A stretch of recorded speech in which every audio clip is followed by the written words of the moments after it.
Pensemos en esto un momento. España llegó a tener el imperio más grande que el mundo había conocido. Y lo perdió. Pero la historia de cómo lo perdió no es la que nos suelen contar.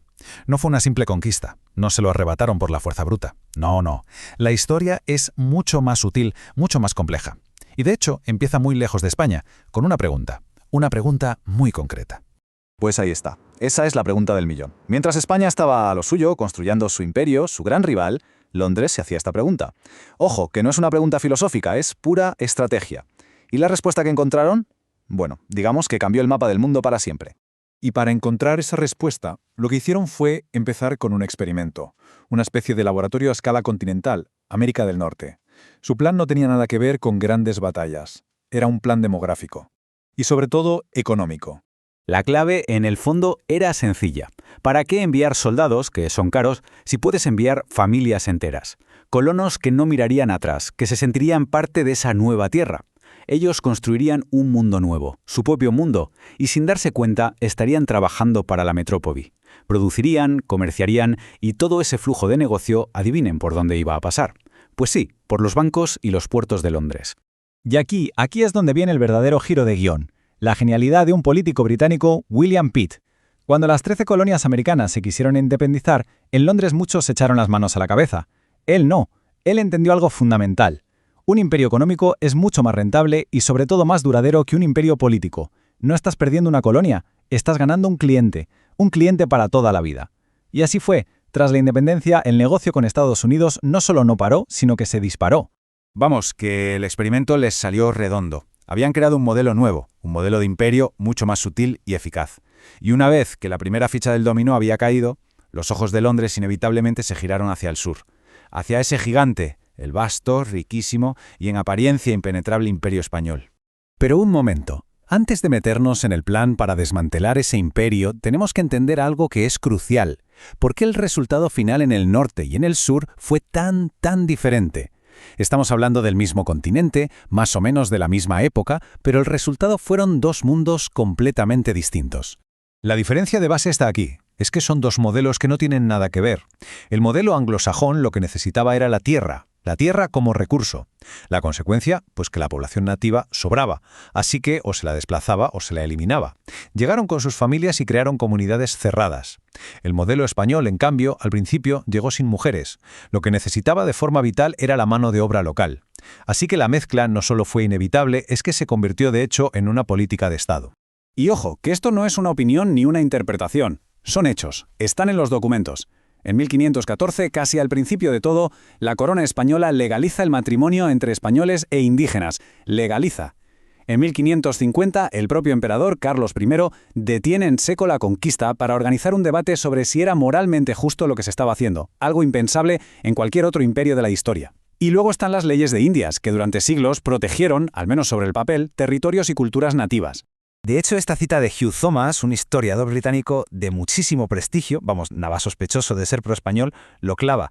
Dice que el mestizaje fue la gran obra de arte española y nos pide que pensemos en lo rarísimo que fue eso en el norte, entre anglosajones e indios. Es que son dos visiones del mundo que crearon, inevitablemente, dos Américas totalmente distintas. Y ahora sí, volvemos a Londres, porque mientras España estaba creando esta sociedad mestiza tan particular, otros, con una paciencia de cirujano, estaban diseñando el plan maestro para desmontarla pieza a pieza, pero no con una invasión frontal, no, desde dentro.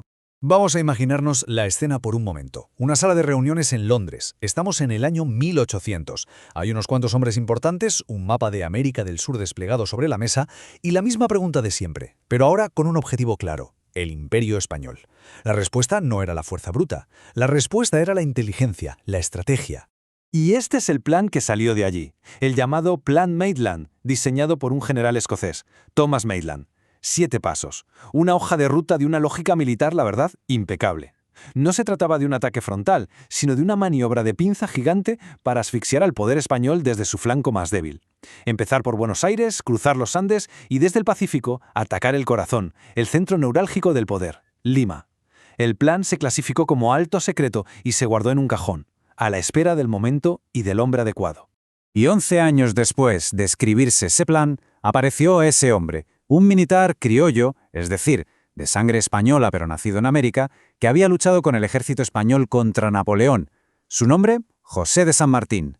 Antes de volver a Argentina, San Martín pasó por Londres. Lo que se habló en esas reuniones, bueno, eso no está en los libros de historia oficiales. Pero hay que entender que San Martín no era ningún ingenuo, era un estratega de primera. Vio perfectamente la jugada, vio que había una confluencia de intereses. Él buscaba la independencia política para América, y los británicos querían la independencia económica de esas colonias para poder comerciar. Fue una especie de trato no firmado, una alianza de conveniencia. San Martín conseguiría la libertad para su gente y los británicos conseguirían lo que llevaban un siglo buscando, el mercado. Poco después, San Martín zarpó hacia Buenos Aires y empezó a ejecutar paso por paso un plan idéntico al Plan Maitland. Pero, claro, un plan, por muy brillante que sea, necesita una grieta para poder colarse, necesita una oportunidad. Y esa oportunidad de oro no la creó Londres, se la sirvió en bandeja la propia España. Con una corte real que vivía en una burbuja, completamente de espaldas a la que se le venía encima. Es que si miramos esta tabla es para echarse a llorar. Por un lado, tienes al rey Carlos IV, que estaba más pendiente de sus cacerías que de gobernar, y a su favorito, Manuel Godoy, que tomó una decisión desastrosa detrás de otra, llevando a España a la ruina. Y por otro lado, ¿a quién tenías? Pues a las mentes más brillantes del país, gente como el conde de Aranda o como Jovellanos, que vieron venir el desastre y que fueron sistemáticamente ignorados, apartados del poder o directamente encarcelados por Godoy. Fue literalmente un suicidio político en directo. Hay que fijarse en la lucidez de Aranda. Años antes de todo esto, justo después de la independencia de Estados Unidos, le advirtió al rey, le dijo, ojo, que el efecto contagio es inevitable. Incluso le propuso una solución increíblemente moderna, crear una especie de Commonwealth hispánica, una visión adelantadísima a su tiempo. ¿Y qué pasó con este informe, con esta advertencia casi profética?